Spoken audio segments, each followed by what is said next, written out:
gentlemen, it's a nice beautiful day here. Not too hot out. Beautiful temperature for working, as they say. Anywho, I just got back from New Brunswick and I was back there. People are like, hey Curtis, you don't make YouTube videos anymore. Why aren't you making videos? So here I am. I'm making a video. Look at me. So hello.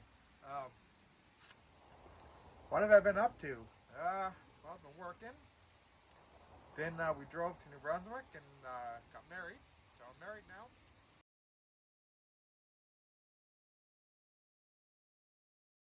Bought a boat. Did a bunch of boating.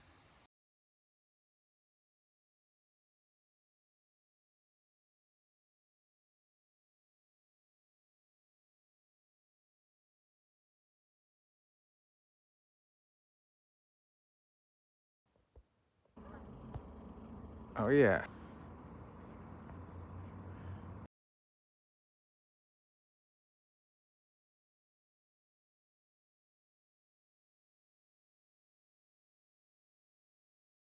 It's warm enough to go past.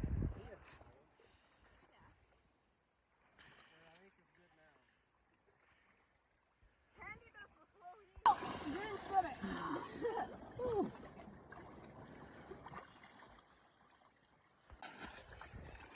Sun for a minute. They taught me to do this if I ever go overboard. Just relax. Just watch tape. Like don't go in the middle of the boat. Yeah. I like the view.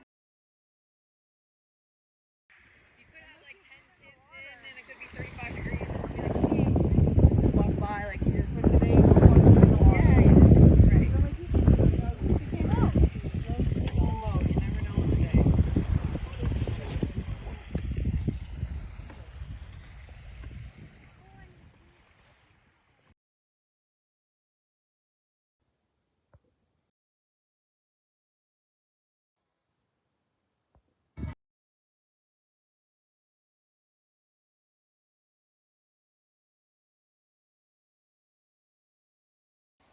And we drove back, so here I am.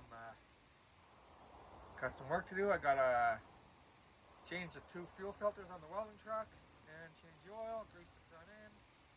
Then I gotta change the brake rotor on this. I got all the parts for the rotor. There's one big 3¼ inch 8-point socket for that big the spindle nut. I ordered one, don't have it yet, so we'll see how that goes. Then I want to dig into this and change the fuel filters and oil filters and check the brushes on the welder. I don't know if I'll get to that today, but that's what I'm up to for today. I just, haven't been filmed. Well, I guess I could have filmed stuff on holidays, but as far as working that, I was working on sites where you can't really film or else you get fired, so not really doing anything interesting enough to make a video about, so that's kind of why I haven't been around. And I've made a bunch of other videos on different things, but they all just kind of turned out to be kind of not that good of videos, so I just kind of scrapped them all. So here you go. I'm just gonna start working on my truck. Here's the video for all you people who told me to start making videos again. Okay, so first filter is this guy here, and the O-ring, and it goes in here. And I notice, well, I wonder here that my rear shock is wasted. So God, and my old motor is just leaking more and more all the time. It's leaking somewhere there in the front. It's not like to the point where it's dripping on the ground yet, but it's definitely like, God dang. What else do we have here? Dampness. What? So a possible wheel seal leaking?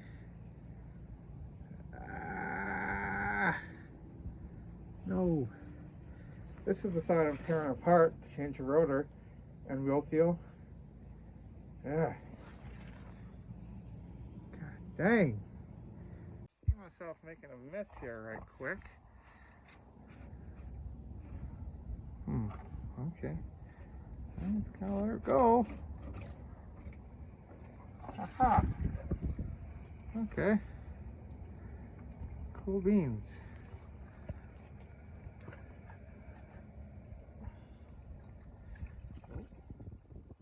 It's an O-ring up in here. Peel that off, put the new O-ring on. The old filter. Here's the new filter. So the next filter is this guy. And it goes right there. Two quick attach things. And then there's a little lock bolt in there. You loosen it and quarter turn and out. Man, I don't know why the batteries are so weak in this thing. They're not even that old. There you go, Mastercraft, Motor Master. There they are. Not even that old of batteries. I had to boost them when I got home, and then I cycled the, I boosted it and drove the truck, got the battery charged back up again.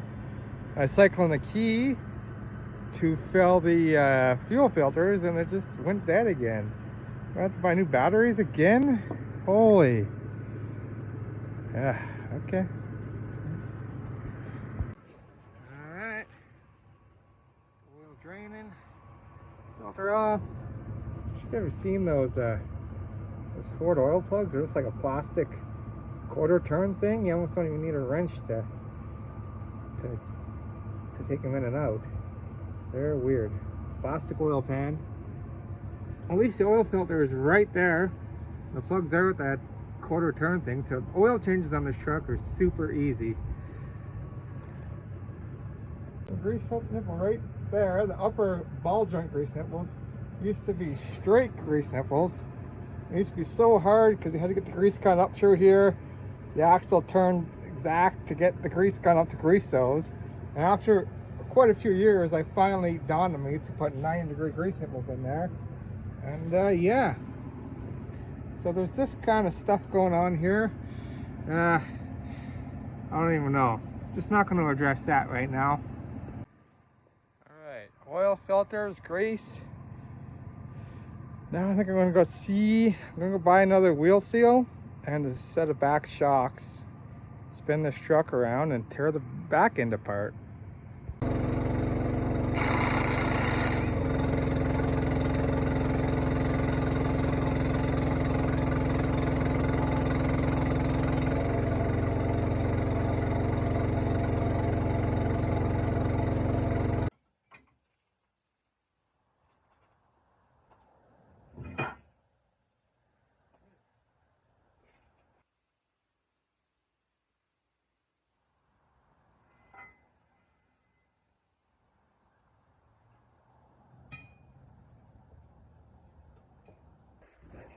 Here. The oil in there is kind of nasty looking a bit. Maybe I'll just replace it all together. Not a bad idea. And I ordered a socket for this lock nut. It's a 3 1/4 inch 8-point socket, but it hasn't shipped yet. I was at Ford. I forgot to ask them if they would lend me a socket. So yeah, I gotta figure out something to get this off. So that is a 3 1/4 inch 8-sided socket that I do not have. I ordered one, but I don't know, like last week, and apparently it just lost in the mail. It doesn't exist. I don't know. So then I phoned the Ford dealership, wondering if they did like a loan a tool program where I could put a deposit down and borrow one off them, and they don't do that. Of course they don't, because they're a dealership. All they care about is ripping you off so they can make themselves a bunch of money. So of course they're not going to help you out. So now I've got to try and get that off. Getting it off is not a big deal. It's trying to get it back on to the accurate torque specs, putting it back together is the big deal. So let's work on that. Alright, there it is. The only reason it's this long is because I didn't feel like cutting the square tubing down, but it's got a nut to put a socket on. Since it's a 8-sided nut, right, it's a square, so able to do that. That should work just great.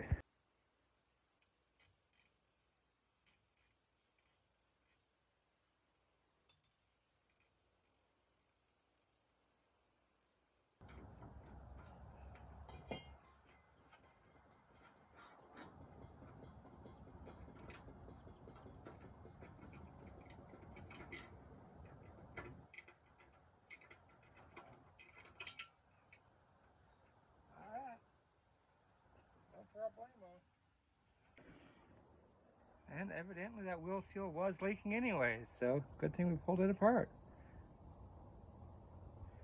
Nice and juicy in there.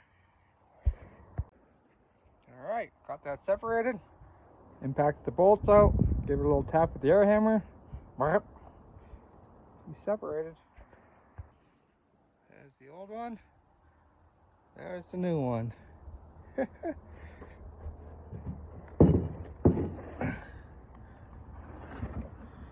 So, what happened was, I noticed my truck making some brake noise, and I was like, oh geez, I got no time for this. Like this, it has to last till after the wedding. And then it kind of, you know, naturally got worse. I only heard it real bad when I stepped on the brakes, so I was trying to be gentle on the brakes. And then one day I was pulling up the site and running the other well, just commented on how much of a racket my truck was making. I was like, oh man. I was representing, you know, another company working on 3 different sites at the time, traveling around. I'm like, I can't have a truck that just sounds awful. So on a Friday evening, I got home from work, pulled the front tires off. The brakes are still decent, so I threw them back on. Pulled the back tires off. Said, yeah, it's the rear pad on the driver's side. But I'm like, well, I got no time to freaking tear into this and sew it apart. So I just put new pads in the back. So I just put new pads on this old rotor and ran it for a little while till the wedding, and now it's after the wedding and I'm back, so now's the time to fix it. So that's why that's like that, and the pads are new. The rotor on the other side should be replaced because it looks like this, all rusty and whack, but there's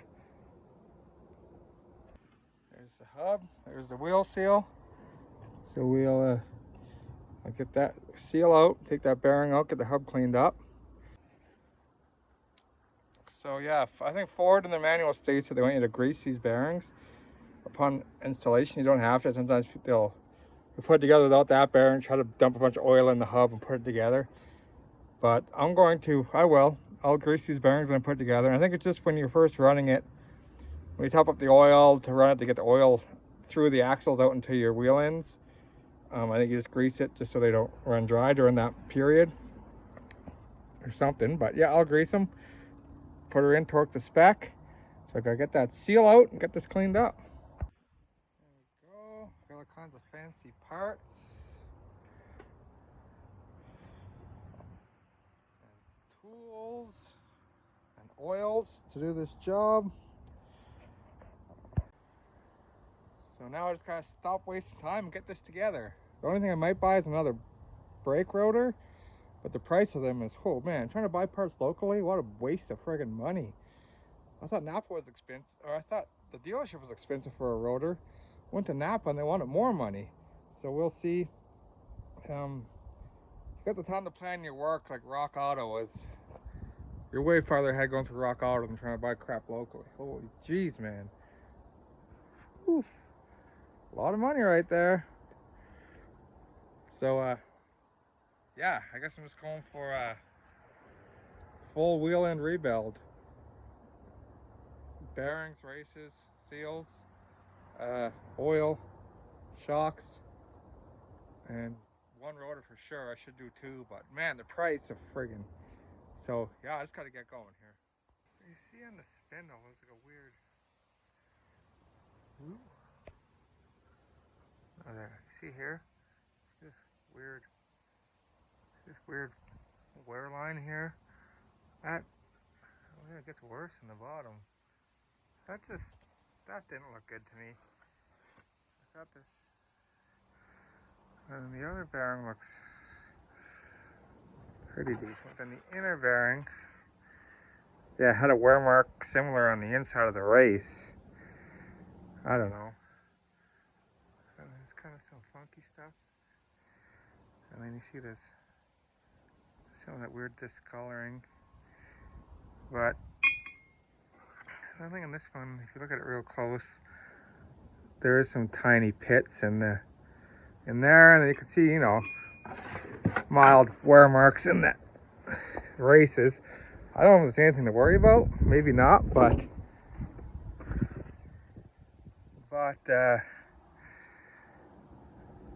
definitely, I don't know, worth it to me to change it, I think, instead of just trying to risk it for no reason. While I'm in here, I might as well just freaking change it. The other thing is these deep grooves here. I guess that would be where the lock nut is for the wheel. Like it's really grooved in there, so I don't know. I just figured it'd be best just to put new bearings in. So the old races worked perfectly for the new race driver and the seal driver. So nice. This step is kind of controversial, I think, but I pre-pack these bearings with grease before installing them. Some people say you just put gear lube on them and then you can try to fill this cavity up with oil before you install it, and that's good enough. But I think the Ford recommendation is to pre-grease them, so I pre-greased them. It just makes sure that they run with lube for that little bit until the oil gets splashed up in there. Whoop. So I just learned on this particular F550 axle, the bottom bolt right there, drain, look, labeled, drain. Awesome, and of course just your standard fill on the side there. Very nice.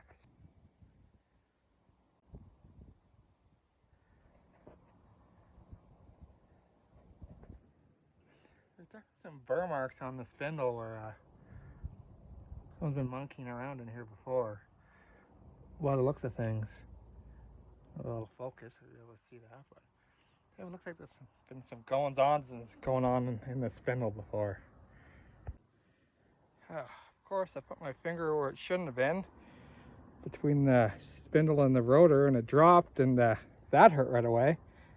But anywho, I'm going to use my oil pump, my outboard oil pumper, and I'm going to put it on my thing and pump that cavity in there full of oil, much as I can. Here's the factory shock. Here's the Monroe Magnum Extreme Duty Shock. The size of the rod on that bad boy. Woo. Oh yeah.